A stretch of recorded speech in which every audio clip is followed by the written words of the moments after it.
Hello everyone, Radhe Radhe, जय श्री कृष्णा। मेरे channel जनक की दुनिया में आप सभी का फिर से स्वागत है। ये जो आपको बहुत खूबसूरत सा लहंगा दिख रहा है, ये मैंने साड़ी से बनाया है। और साड़ी जो है वो ये देखिए, इस तरह की बहुत ज़्यादा हैवी साड़ी थी और इसमें लेस लगी हुई थी चारों तरफ से। तो मैं आज प्रॉपर तरीके से आपको बताऊँगी कि इसमें से मैंने किस तरह से कितना फ्लेयर का लहंगा बनाया है। 5.25 मीटर की साड़ी होती है तो, और इसमें जो पल्लू का पार्ट है वो दोनों तरफ से काफ़ी हैवी एम्ब्रॉयडरी है और दोनों तरफ में लेस लगी हुई है।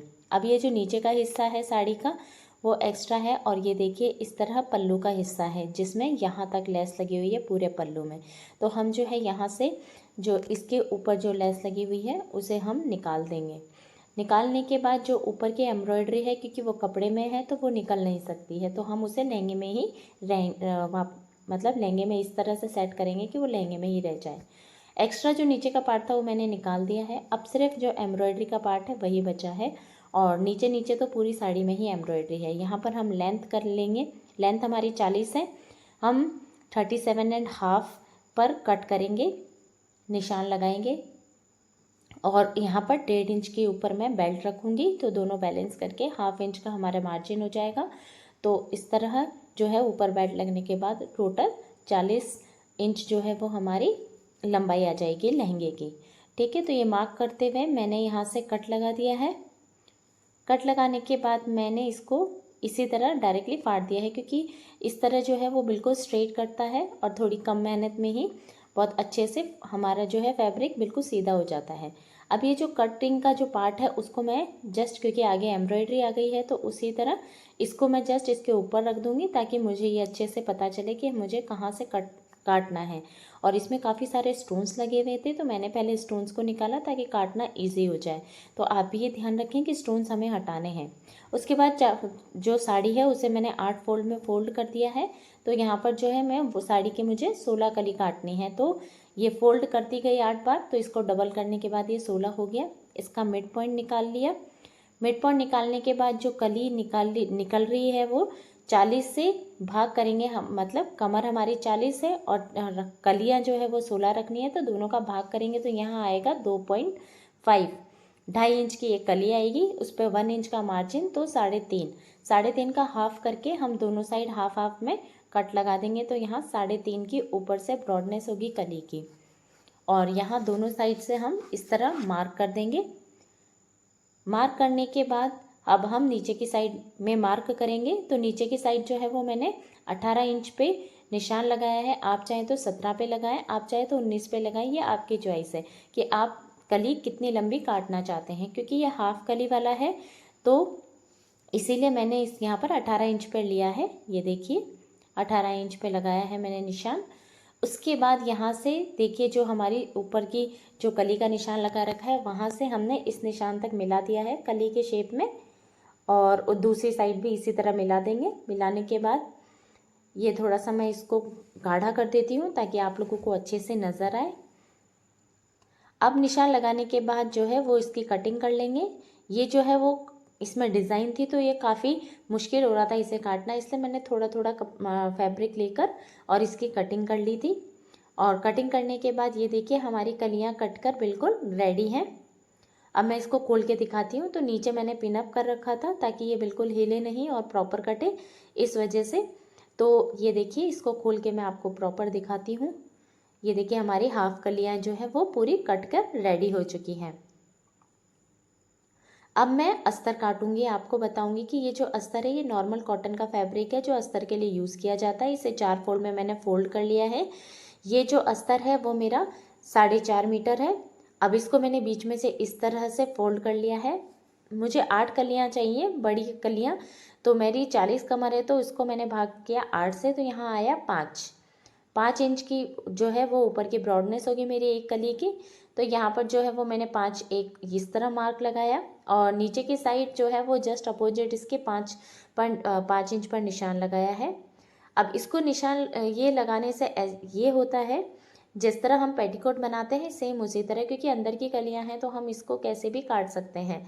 मैं अम्ब्रेला नहीं बनाना चाहती थी अस्तर, इसीलिए मैंने इस तरह बनाया। अगर आप चाहें तो अम्ब्रेला भी बना सकते हैं। और अब इसकी हम कटिंग कर लेंगे आपस में मिलाते हुए निशान पे।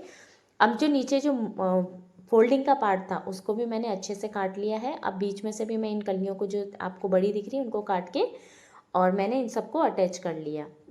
अब हम कलियों को जोड़ते हैं, तो कलियों को जो है वो उल्टी साइड से एक एक कली को ऐसे मिलाते हुए अच्छे से जोड़ लेंगे। ये ध्यान रखें कि कली सिलते वक्त हमें कपड़ा बिल्कुल खींचना नहीं है और इसके कॉर्नर तक जहाँ तक कटिंग है वहाँ तक करके और वापस से इस तरह मोड़कर और डबल सिलाई लगा दें ताकि मजबूती आ जाए। डबल सिलाई लगाने के बाद सारी कलियों को इसी तरह अटैच कर लिया मैंने। ये देखिए, अटैच करने के बाद जो अस्तर है उसकी भी वो भी रेडी हो गया है, नीचे से फोल्ड भी कर लिया है मैंने। अब इनको हम एक तरफ रख देते हैं। अब इसमें नीचे कैन अटैच करेंगे लहंगे के बॉटम में। तो ये जो कैन है ये काफ़ी सॉफ्ट है, लेकिन ये जो है एक फ्लोई जो लहंगा होता है उसमें लगाना बहुत कंपलसरी होता है, क्योंकि ये बहुत लुक जो है वो बहुत काफ़ी अच्छा आ जाता है, इसका लुक इन्हेंस हो जाता है। इसलिए तो हम इस तरह कपड़े की कॉटन की पट्टियाँ लेंगे और इतनी चौड़ी कि हमारे दोनों साइड ये कैन के आ जाए। और उसके बाद जब जहाँ हमने सिलाई मारी है उल्टी साइड से इसको हम अटैच करेंगे हमारे बॉटम पार्ट में। बॉटम पार्ट में अटैच करने से पहले मैंने इसमें एक लेस भी अटैच करी है। अगर आप लेस अटैच ना करना चाहें तो डायरेक्टली भी सिल लें, और मैंने तो लेस अटैच करी थी इसलिए पहले मैंने लेस को सिला है, ताकि मेरा जो लेस और ये जो लेस मैंने यूज़ करी है और उसका जो बॉटम पार्ट है वो बिल्कुल सही से आ जाए और फिनिशिंग काफ़ी अच्छी आए। थोड़ी मेहनत तो लगती है लेकिन इससे फिनिशिंग काफ़ी अच्छी आती है। और उसके बाद इस तरह इसको उसके ऊपर रख के एक सिंगल सिलाई मार देंगे, इससे फिनिशिंग भी काफ़ी अच्छी आएगी और आप देख रहे हैं कितना लुक भी कितना सुंदर आया है।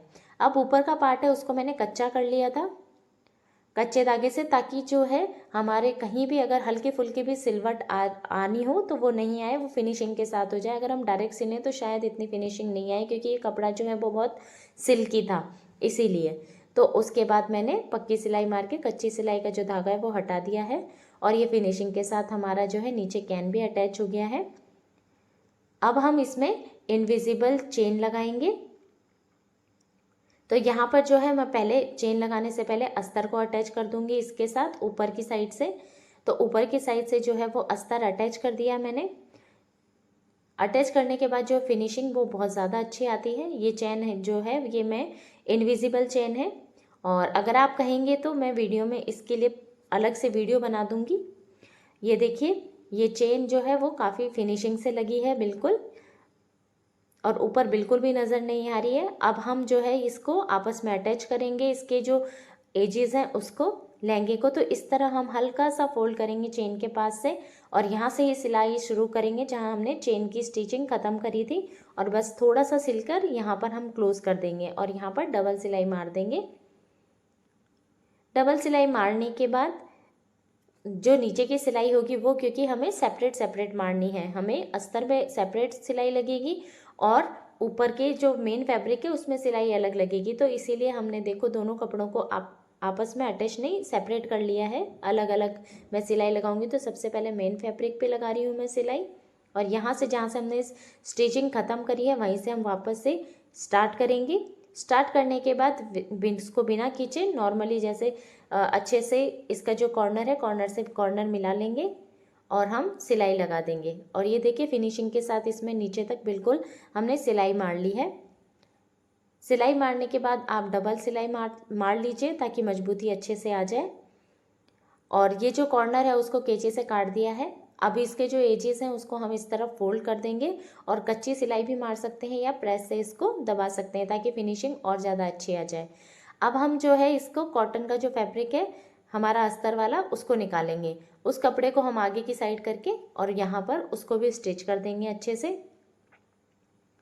स्टिच करने के बाद ये जो तरीका है अगर हम साथ में स्टिच कर देंगे तो हमारा जो फ्लेयर है वो ख़राब हो जाता है, इसीलिए हम सेपरेटली ही इन्हें स्टिच करते हैं। और ये हमारा लहंगा ऑलमोस्ट बन के रेडी हो गया है। अब सिर्फ हमें बेल्ट ही लगानी है। तो हम बेल्ट लगाने का भी मैं एक आपको कुछ ट्रिक्स बताऊंगी जिससे हमारी जो फिनिशिंग है वो काफ़ी अच्छी आती है। और आई होप आप लोगों को इस तरीके से जब आप बनाएंगे तो आपको काफ़ी हेल्प होगी। अब हमने पहले जिप खोल दी है। जिप खोलने के बाद हम यहाँ पर जो है वो बेल्ट लगाएंगे। तो यहाँ पर बेल्ट जो है वो मैंने पहले रेडी कर रखी है, और बेल्ट में मैंने कोई भी जो है डिज़ाइन यूज़ नहीं करी है क्योंकि जो लहंगे का फ्रंट साइड में बेल्ट के साइड में ऑलरेडी डिज़ाइन है, तो बहुत ज़्यादा भरा भरा हो जाता, इसीलिए। अब ये देखिए, इस कपड़े को जो हम यहाँ से स्टिच शुरू करेंगे वहाँ से हल्का सा ज़्यादा रखेंगे ताकि इसे फोल्ड कर सकें। और ये फोल्ड क्यों करेंगे वो भी मैं आपको अभी बताऊँगी। तो इस तरह जो है वो इसको हल्का सा निकालते हुए पूरे जो है ऊपर से स्टिच कर लेंगे बेल्ट को, उल्टी साइड मतलब अंदर की साइड से, क्योंकि ऊपर की साइड तो हमें बाद में लगानी है। अब ये देखिए, जो एक्स्ट्रा फैब्रिक बचा है हम उसको इस तरह इसके ऊपर फोल्ड करके और यहाँ पर सिलाई लगा देंगे। ये सिलाई हम डबल लगाएंगे। ये देखिए, अब इस तरह हमने सिलाई लगा दी है। अब मैं आपको इसको सीधा करके बताती हूँ। इससे पहले हम जो एक्स्ट्रा चेन और फैब्रिक है इसे हमने कट कर लिया है। अब इसे हम सीधा करेंगे। अब सीधा करने के बाद आप देखिए कितनी अच्छी फिनिशिंग आई है ना। हमें एक्स्ट्रा सिलाई हमारी जो बेल्ट है उसमें नज़र आएगी। और हम अब यहाँ से इसको इस तरह फोल्ड कर देंगे। तो इससे नीचे की साइड भी काफ़ी अच्छी फिनिशिंग आई है और ऊपर की साइड भी अच्छी फिनिशिंग आई है। तो इससे जो है धागे निकलते नहीं हैं और फिनिशिंग के साथ हमारा लहंगा बिल्कुल रेडी हो गया है। इसमें टैसल्स भी हमने लगाए हैं। नाड़े हमने 2 यूज़ किए हैं, कॉटन का जो नॉर्मल बांधने के लिए और एक लटकन के लिए यूज़ किया है। आई होप मेरा वीडियो ये आपको पसंद आया होगा, मेरी टिप्स एंड ट्रिक्स, और आपको पसंद आया हो तो इसे लाइक शेयर एंड सब्सक्राइब करें। और इसी तरह से वीडियो जो है मैं आगे भी लाती रहूँगी। Thank you, bye bye. मिलते हैं नेक्स्ट वीडियो में।